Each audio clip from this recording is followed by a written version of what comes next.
Hello everyone, welcome back to my channel. This video will teach you how to master the LMS for analyzing text in your AS level English language paper 1. I will teach you how to break down a complex text into an LMS frame, focusing on lexis, meaning or interpretations, and how important is the sentence structure while you are analyzing any text in your exam. As I told you earlier, LMS stands for L for lexis, M for meaning, and S for structure. First come lexis, which focuses on the overall vocabulary and the word choice used in the given text. From this term lexis, an other term lexical field originates, which is also known as semantic field. Let's consider this lexical field as a magnetic field, which, like a magnet, pulls a specific set of words that are related in meaning and share a common theme. This kind of attraction, or you may call it grouping, it often includes synonyms, antonyms, or any other related term that help to create an understanding of the given concept. Let's consider a few examples for your better understanding. Suppose there is a text about a bustling city. In that case, lexical field might have words such as traffic, crowd, noise, skyscrapers, rush hour, urban sprawl. Have you noticed how these words like crowd, traffic can evoke the feeling of a busy environment? Let's take another example. If a text describes a peaceful forest, then the lexical field might include the words or phrases such as birdsong, tranquil, serene, wildlife, sunshine filtering through branches. Have you noticed one thing? The different lexical field help you visualize a different environment in a completely different setting. While you are analyzing a text, lexical field helps you identify dominant themes within a text. And by focusing on the specific choices made by the writer, you can develop a deeper understanding of how these words interact and contribute to the overall message of the text. Look at the example taken from October November 2024 past paper. Can you see these words storm jib, storm jib, storm jib used thrice here? And there is in the word third reef. And there are more words like on deck and mainsail, the bilge pump. It's obvious in this case the lexical field is related to boats and sailing. For example, storm jib is a small sail used in strong winds. Deck is the upper part of the boat, you know that. Reef is a technique used to reduce the amount of sail exposed to the wind. Bilge pump is a pump used to remove water from the bottom of the boat. Mainsail is a primary sail on a sailboat. And gennaker is a large asymmetrical sail. This is how lexical field helps you understand the writer's focus in a text. Then comes meaning of the words that we highlight in the given text. Words can be either explicit or implicit. We don't have to work much on explicit vocabulary, but recognizing implicit vocabulary requires careful reading and analysis because they refer to words that are not directly stated in the text but are implied or suggested. So you can identify implicit vocabulary by looking for clues within the text and considering the broader context, which includes paying attention to the surrounding words, sentences, or the paragraphs.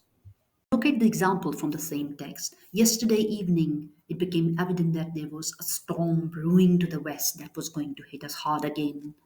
And then in the last two lines, it is written, I guess, if my stomach is in my mouth, each time we fall off a wave, that I can't begin to think what's happening to the fuel and the oil in there. Just one more washing machine cycle. Now look at the implicit or the hidden meanings of these words. Stomach is in my mouth. This is an idiom which means the writer was feeling very nervous or anxious at that time. One more washing machine cycle. This is a metaphor which suggests that there was a chaotic or the turbulent situation there while the writer was sailing. Storm brewing. This is again a metaphor which suggests that some trouble or the conflict is approaching. S stands for structure. Here you examine the way any text is structured. For example, whether there is a heading or not, or there is any subheading, or how each sentence is structured there. Or is there any cohesive device that is used to ensure that the ideas are interconnected? Now the example from the same text, it starts like day 32, 830 miles west of Tasmania. Here the heading tells you about the date and location of the boat.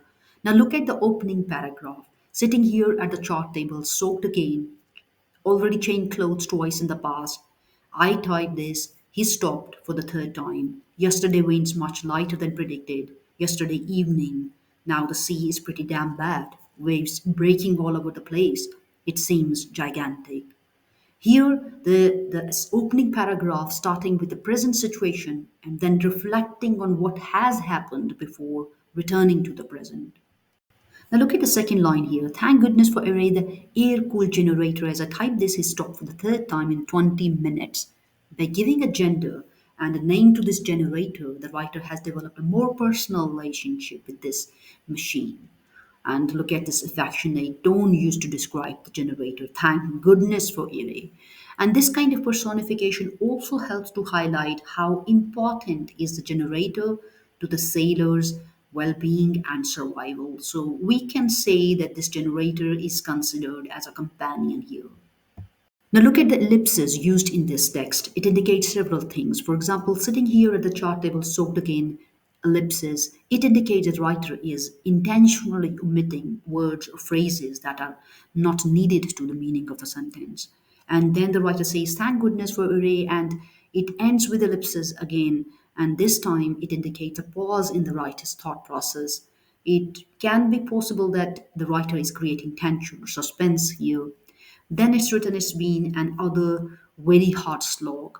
And here it can be used to create a sense of uncertainty or leave the reader with a question in mind.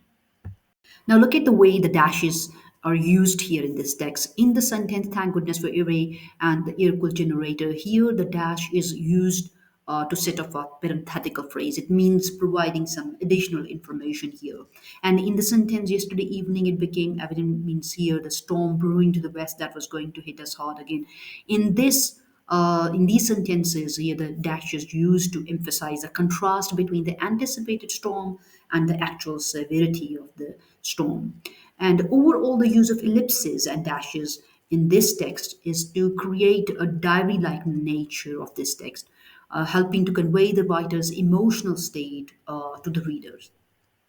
By paying attention to these basic components like lexis, meaning, or the structure, you can successfully analyze any piece of text in exams.